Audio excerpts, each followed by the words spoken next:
Okay, we're back in the dress closet, episode 2. Welcome.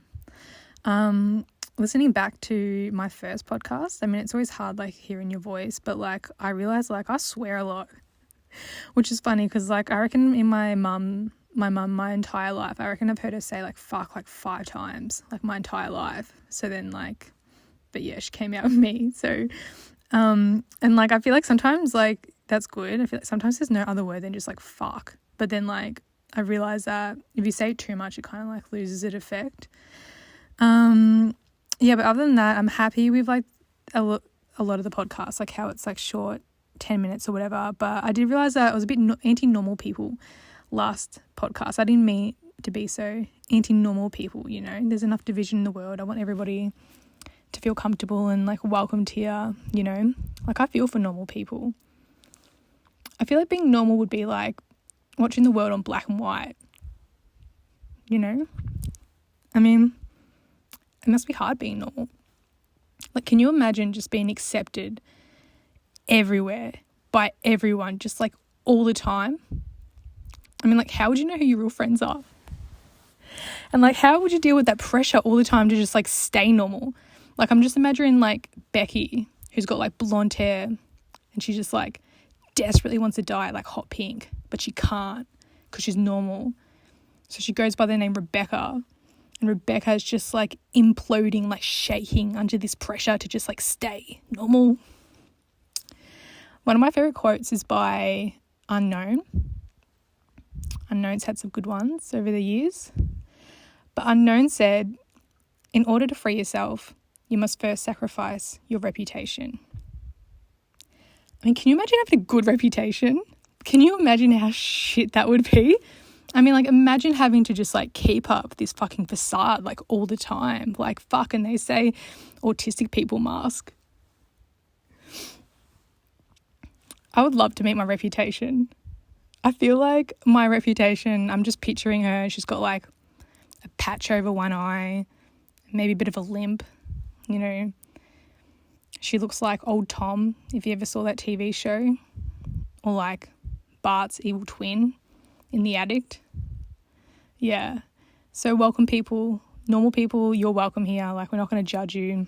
You know, it's all love. Okay, so on today's show, I want to talk about a quote that I've been entertaining, which is, it's by Jack Kornfield. So Jack Kornfield is an author who also teaches meditation, and he writes about Buddhism, and he's probably most well known for appearing regularly on the Duncan Trussell Family Hour.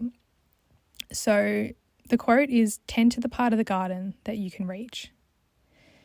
So I started thinking about this quote because in the morning I have a morning ritual, and part of that ritual is I sit out in the garden on my lawn, my backyard, and I meditate.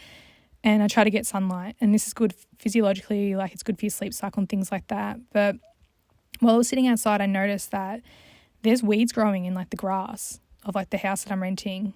And, like, if I'm going to, like, pick all the weeds out of the grass, it's going to take me, like, half a day, you know, break a sweat. But then I thought, like, if every day I sit in a different place in the yard and I just pull out the weeds that are around me, then over time I would have done the whole job without it really feeling like that.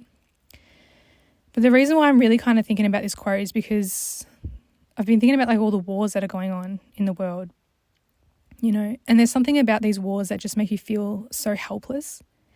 And I feel like posting on your Instagram story is kind of like the closest thing we can do to feel like we're actually helping.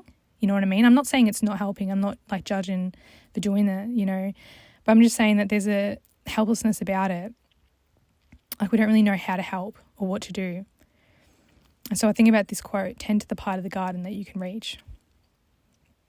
So I've been thinking about this for a long time. I've had this belief that I really believe that, like, our outward world is really a reflection or a manifestation of our inner world and our inner state.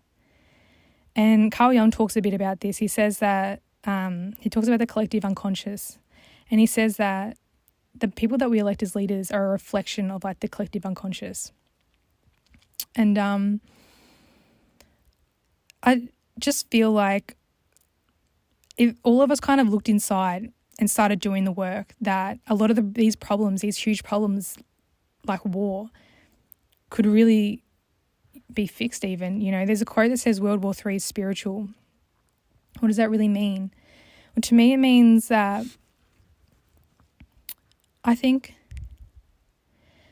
all evil in the world really stems from like ignorance and insecurity. I mean, you know, people bully other people or put them down because like they're insecure and they're jealous, you know, or they feel like low in the hierarchy, so they have to put others down beneath them. Or like a man like will spike a woman because he's insecure, you know what I mean? And so it's like, well, where does that stem from? And so I just feel like as a collective, you know, it's not really that common to go see a psych regularly and like work on your past. And like, I feel like if you've had a childhood, you've got trauma. Like, it doesn't matter how good your childhood was. The fact that you're a human being means that you're going to have some trauma. You know what I mean? You're going to have shame that you're carrying from something, guilt. You're going to have memories that you don't like thinking about. You know what I mean? And when we don't like work on these, we unconsciously act them out. You know, Carl Jung spoke a lot about this. He has a really great quote. I obviously love quotes.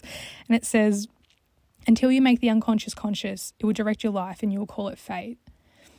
And so I just see us as a culture that's like unhealed, really. And I see that wars and all these bad things that are happening in the world are really a manifestation of that. And so tend to the part of the garden that you can reach. And what this really means to me is like what Ghandi said. He said, if you want to change the world, start with yourself. So if you don't like the wars that are going on in the world, how are you at war with yourself? Or how could you have more peace with the people that you don't get along with in your life? How could you sit at the same table and still be friends with someone who's on the opposite side of the vaccine debate, for example? You know, how could you extend maybe some apology or forgiveness to people who've wronged you or that you've wronged, you know? Or if you feel like there's a lot of like ego in the world, a lot of angry ego, how much are you working on your own ego? And if you feel like you get hopeless sometimes because you feel like all these companies in the world, like the world is run on greed, just greedy corporations, you know, it's the cause of so much evil in our world. How could you be more happy and satisfied with what you have? How could you stop asking for more? How do you store up financial security out of fear, feeling like you never have enough? You know what I mean? How could you share more? And so to me, this is really what this means. Tend to the part of the garden that you could reach. And to understand this is both liberating and terrifying. Liberating because you understand the power that you have to change the world, but terrified because with that comes a responsibility to actually do so. And so to finish, there's another quote by Rumi, and he says, yesterday I was clever. I wanted to change the world. Today I'm wise. I want to change myself. Tend to the part of the garden that you can reach.